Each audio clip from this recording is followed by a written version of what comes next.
दोस्तों अक्सर आप हमसे सवाल पूछते हैं अलग अलग तरह से जो केस चलते हैं। किसी भी केस को किसी भी कोर्ट में जब चलाया जाता है तो केस को चलाने का सिर्फ एक ही मतलब होता है कि किसी भी एक व्यक्ति के साथ जान या माल की हानि हुई है, मेंटली टॉर्चर हो सकता है। बहुत तरह के अपराध होते हैं जो अपने देश के कानून में अलग अलग तरह के जो एक्ट हैं उसमें उनको बताया गया है।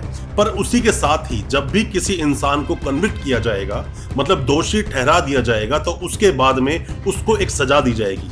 सजा कितने तरह की होती है, उन सजाओं में क्या क्या प्रावधान है, साथ में ही इंडियन पीनल एक्ट 1860 क्या बोलता है सजा के बारे में, सजा कितने तरह की होती है और ऐसी कौन सी एक सजा थी जिस सजा को हटा दिया गया, रिपील कर दिया गया। सजाओं के बारे में आज हम बात करेंगे। कितने तरह की सजा हमारे देश में दी जाती है, हिंदुस्तान के कानून में कितने तरह की सजाएं दी जाती हैं, उन सभी चीजों को जानने के लिए दोस्तों बने रहिए हमारे इस वीडियो के साथ। नमस्कार दोस्तों, स्वागत करता हूं आप सभी का अपने इस यूट्यूब चैनल पर जिसका नाम है फाइट फॉर ट्रू। मेरा नाम है वीरेंद्र वर्मा। जैसा आप सभी जानते हैं, हम इसी तरह की लीगल अवेयरनेस की वीडियोस आपके लेकर आते हैं और आपको बनाते हैं कानूनी जानकार। दोस्तों हालांकि हमने कई सारी वीडियोस बनाई हैं अलग अलग टॉपिक्स पर, जो टॉपिक्स आपने हमें सजेस्ट किए थे। आपने कहा कि उम्र कैद पर वीडियो बनाए, हमने बनाई। साथ में ही फांसी का पूरा प्रोसेस क्या होता है बताया उसके बारे में। तिहाड़ जेल किस तरह से चलता है, तिहाड़ जेल क्या है, सेंट्रल जेल किस तरह काम करता है, ऐसी कई सारी वीडियोस बेल पर भी हमने बनाई है। आप उन वीडियोस को जाकर देख सकते हैं। आज हम बात करने वाले हैं इंडियन पीनल कोड 1860 का जो सेक्शन 53 है। सेक्शन 53 क्या बोलता है? ये बोलता है सजा के प्रावधानों के बारे में, मतलब कितनी तरह की सजाएं हमारे देश में दी जा सकती हैं अगर कोई भी इंसान कोई भी अगर अपराध करता है, जिसके अंदर के टोटल आप 6 वहां पे सजाएं देखोगे। 6 में से तीसरे नंबर की को रिपील कर दिया गया है, मतलब हटा दिया गया है। सजा अलग अलग तरह से होती है, अलग अलग अपराध की होती हैं। अगर सिविल नेचर का है तो सिविल नेचर में पैसा देकर या फिर खामियाजा पूरा करने पर आपकी वो सजा पूरी हो सकती है, या फिर आपको किसी भी तरह से उसमें कन्विक्ट कर दिया जाए या किसी भी तरह से आपको उसमें बरी किया जा सकता है। पर जब मामले आते हैं क्रिमिनल प्रवृत्ति के, क्रिमिनल अपराध है कोई भी, मतलब फौजदारी मुकदमे हैं जिसके अंदर किसी भी इंसान को चोट लगी हो, कोई मर गया हो, लूट हो गई हो, रेप हुआ हो, ऐसे कई सारे मुकदमे हैं। तो उन्हीं में से सबसे पहली जो सजा होती है वो है डेथ सेंटेंस। डेथ सेंटेंस मतलब फांसी। किसी भी इंसान को जो फांसी दी जाती है, फांसी का मतलब यही है कि उसको जान से मार दिया जाए, उसकी जो जिंदगी है उसको खत्म कर दिया जाए। और ये डेथ जो पनिशमेंट है, डेथ पनिशमेंट ऐसे ही किसी को नहीं दे दिया जाता है। डेथ सेंटेंस का मतलब सिर्फ यही है, कुछ सारे सेक्शंस हैं। आपने अक्सर फिल्मों में सुना होगा, ताज-इराते हिंद दफा 302 के तहत इनको फांसी की सजा दी जाती है। ताज-इराते हिंद का मतलब होता है आईपीसी इंडियन पीनल कोड। ताज-इराते हिंद दफा होता है सेक्शन 302, एक सेक्शन है जिसमें मर्डर की बात की गई है। सिर्फ और सिर्फ 302 के तहत ही फांसी की सजा नहीं होती, और भी कई सारे सेक्शंस हैं जिसके तहत भी फांसी की सजा आपको दी जा सकती है। उनमें से कुछ सेक्शंस हैं जैसे कि 376D 302 के जैसा ही है, गैंग रेप और बाद में किसी की भी डेथ हो जाना, उसको मार देना। साथ में ही 376A के अंदर भी डेथ पेनल्टी का प्रावधान है, डेथ सेंटेंस का। 305 में है, 364A में भी है। 303 मतलब किसी भी व्यक्ति पर उम्र कैद सजा बोल दी गई है, वो अपनी सजा काट रहा है, जेल में है और अब अंदर ही उसके हाथों से मर्डर हो गया।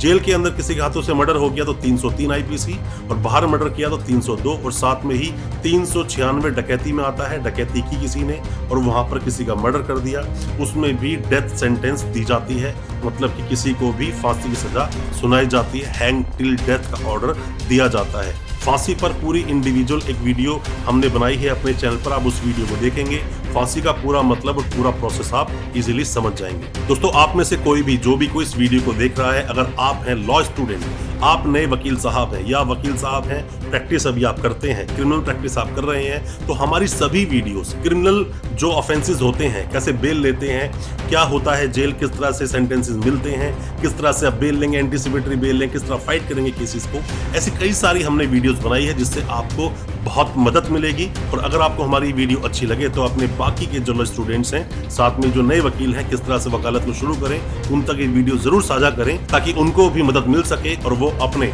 आने वाले जो फ्यूचर है उनका जो लॉ फील्ड में, उसको और सुनहरा बना सके। अब दूसरे सेंटेंस की हम बात करें तो दूसरी जो सजा है उसको बोलते हैं लाइफ इम्प्रिजनमेंट, उम्र कैद। उम्र कैद पर पूरी डिटेल्ड हमने एक वीडियो बना रखी है अपने इसी यूट्यूब चैनल पर, आपको पूरी वीडियो देखने को मिल जाएगी।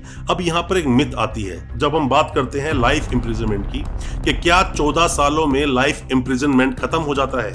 दोस्तों ऐसा कोई प्रावधान नहीं है, बट हाँ 14 सालों के बाद आप एक मर्सी पिटीशन डालते हैं या अपनी सजा को माफ करने के लिए एक पिटीशन या उसमें एक रिक्वेस्ट डालते हैं, एप्लीकेशन लगाते हैं कि मेरी सजा को अब माफ कर दिया जाए, 14 साल तक की मैं सजा काट रहा हूं। पर मैं आपको बता दूं, इसमें मर्डर और रेप जैसे जो मामले आते हैं वो इसके अंदर नहीं आते। इन दोनों ही मुकदमों में, चाहे वो फांसी का मामला रहा हो या रहा हो वो रेप का या गैंग रेप का, ऐसे मामलों में सजा माफी का जो प्रावधान है उसको बहुत ही कठोर रूप से देखा जाता है और अक्सर 14 साल के बाद भी किसी की सजा को माफ नहीं किया जाता। उम्र कैद का सिर्फ एक ही मतलब होता है, जब तक आप जीवित हो जेल में रहोगे और जेल से आपकी डेड बॉडी ही बाहर आएगी। उम्र कैद का यही मतलब होता है, लाइफ इम्प्रिजनमेंट का यही मतलब होता है। अगर पॉक्सो जैसे केस किसी पर भी हैं तो पॉक्सो के सेक्शन 6 में आप देखोगे वहां मिनिमम 20 साल की सजा है, उम्र कैद तक का प्रावधान है। ऐसे कई सारे मामले हैं जिनके अंदर उम्र कैद तक का प्रावधान का जिक्र किया हुआ है। अब हम तीसरे की बात करें, जो आईपीसी का सेक्शन 53 बोलता है, तीसरे सेक्शन को रिपील कर दिया गया है, उसके बारे में आप देख सकते हैं। चौथे की हम लोग बात करें तो इम्प्रिजनमेंट जो होते हैं दो तरह से होते हैं, या तो होते हैं रिग्रेस मतलब कठोर कारावास, या होते हैं सिंपल मतलब सिंपल नेचर के जो कारावास दिए जाते हैं उनको बोलते हैं। अब रिग्रेस में क्या होता है, हार्ड वर्क आपसे कराया जाता है, मतलब कि बोल रहे पत्थर तोड़ना कि आप जेल में जाके पत्थर तोड़ोगे। इस तरह के जो रिग्रेस जो इम्प्रिजनमेंट होते हैं, मतलब अंदर जाकर भी आपको कठोर कारावास में आपको काम करना पड़ेगा। और सिंपल मतलब सिंपल तरह के ही जो सजा है वो आपको काटनी होगी और इसके आगे कुछ नहीं होता। पर मैं आपको बता दूं कि सजा जो इम्प्रिजनमेंट दो तरह के हैं, रिग्रेस और साथ में सिंपल, इसको जानना आपके लिए बहुत जरूरी भी है।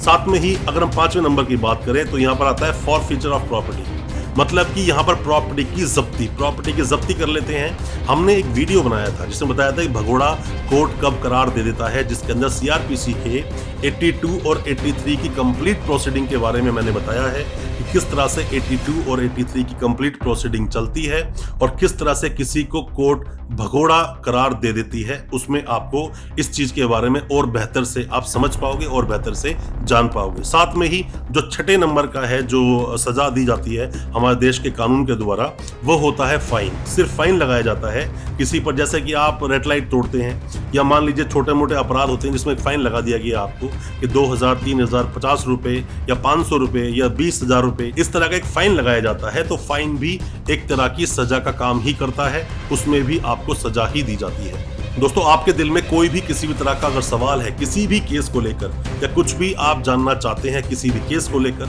कमेंट बॉक्स में अपने सवाल पूछें, अपने सवालों को आप पूछें, हम उनका रिप्लाई जरूर करेंगे। और कोई भी अगर सीरियस नेचर का अपराध है और कुछ आप उसके बारे में जानना चाहते हैं तो आप हमें व्हाट्सएप करें, हम कोशिश करेंगे आपको रिप्लाई करने की और आपकी समस्या का समाधान ढूंढने में आपकी मदद जरूर करेंगे। अच्छा लगा हो आज का वीडियो, हमारी वीडियो को ज्यादा से ज्यादा अपने दोस्तों, परिजन, परिवार में शेयर करें ताकि वो भी अपने आप को कानूनी जानकार बना सकें। बहुत बहुत शुक्रिया दोस्तों, धन्यवाद हमारी इस वीडियो के साथ बने रहने के लिए।